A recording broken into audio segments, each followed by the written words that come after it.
আসসালামু আলাইকুম রহমতুল্লাহি ওয়া বারাকাতুহু। সুপ্রিয় দর্শক মণ্ডলী, আজকে আমরা জানব মৃত ব্যক্তির ছবি স্মৃতি হিসেবে রাখা যাবে কি, এতে কোনো গুনাহ হবে কিনা। এ প্রশ্ন অনেকেই করে থাকে।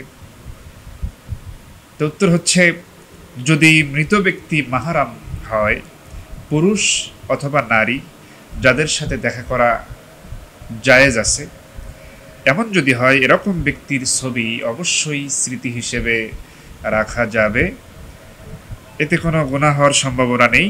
তবে হ্যাঁ, মৃত ব্যক্তির ছবি যদি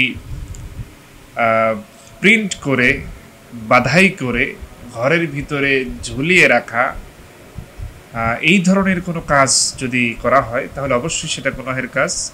ইসলাম এটাকে বৈধতা দেয়নি, এটা কখনোই করা যাবে না। তবে শুধুমাত্র স্মৃতি হিসেবে গোপনে রেখে দিলে, মাহরাম নারী অথবা পুরুষ তাদের ছবিগুলো স্মৃতি হিসেবে রাখলে গুনাহ হওয়ার কোনো সম্ভাবনা নেই।